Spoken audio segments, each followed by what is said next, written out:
আন্তর্জাতিক মানবাধিকার দিবস উদযাপন ও আইনি সচেতনতা শিবির অনুষ্ঠিত হয়ে গেল কেশপুরের মুন্ডলিকা উচ্চ বিদ্যালয়ে। মঙ্গলবার পশ্চিম মেদিনীপুর জেলা আইনি পরিষেবা কর্তৃপক্ষের উদ্যোগে এবং মুখবসন টার্গেট ওয়েলফেয়ার সোসাইটি ও মুন্ডলিকা বিদ্যাপীঠের ব্যবস্থাপনায় এই অনুষ্ঠানটি সম্পন্ন হয়েছে। এদিন পশ্চিম মেদিনীপুর জেলা আইনি পরিষেবা কর্তৃপক্ষের সচিব শাহিদ পারভেজ বলেন, আইনি পরিষেবার বিভিন্ন দিক নিয়ে আলোচনা হয়েছে।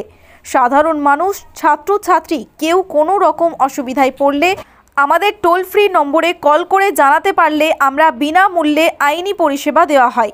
উপস্থিত ছিলেন পশ্চিম মেদিনীপুর জেলা আইনি পরিষেবা কর্তৃপক্ষের সচিব শাহিদ পারভেজ, অধিকার মিত্র, সুমঙ্গল মুখার্জি, সিম্মি খাতুন, শিক্ষক দীপক রয়, স্নেহাশিস চৌধুরী, বিদ্যালয়ের প্রধান শিক্ষক চঞ্চল হাজরা, সোসাইটির সম্পাদক শেখ মোহাম্মদ ইমরান প্রমুখ।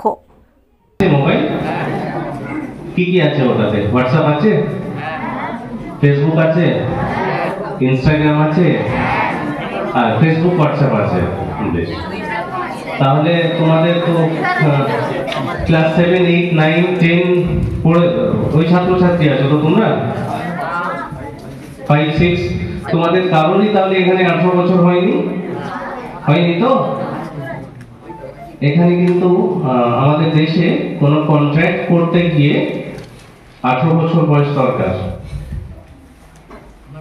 ফেসবুক ডাউনলোড করছে, যে কোনো গেম অ্যাপ, যেটাই অ্যাপ ডাউনলোড করো, একটা এগ্রি করছি আমরা, ওখানে কন্ট্রাক্টসের নিয়ম কানুন সব লেখা থাকে। তো ওটা কন্ট্রাক্ট হয়ে গেল, ওটা আইনত করা যাবে না। তার ফলে কি হচ্ছে, আমি একটু অন্যদিকে বলে তারপরে তোমাদের দিকে ফিরবো।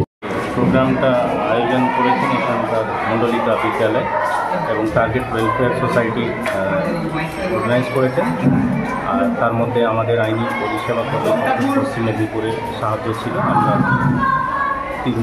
তিনটে অর্গানাইজেশনই একসাথে মিলে এই প্রোগ্রামটা অর্গানাইজ করেছি। আজকে আন্তর্জাতিক মানবাধিকার দিবস রয়েছে।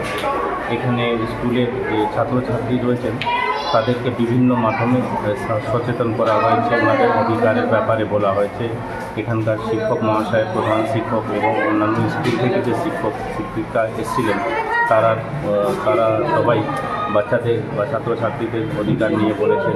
টার্গেট ওয়েলফেয়ার সোসাইটি থেকেও বলা হয়েছে বাচ্চাদের অধিকার নিয়ে। আমাদের সুমঙ্গল মুখার্জি রয়েছেন, এখানে স্কুলের প্রধান শিক্ষক রয়েছেন, এনারাও বাচ্চাদের আজকে আন্তর্জাতিক যে দিবস রয়েছে কী করা উচিত, আমাদের জন্মগত অধিকার যেটা রয়েছে আমাদের বা বাচ্চাদের ছাত্রছাত্রীদের, এটা তো কারোর দেওয়ার নয়, এটা আমাদের জন্মগত অধিকার।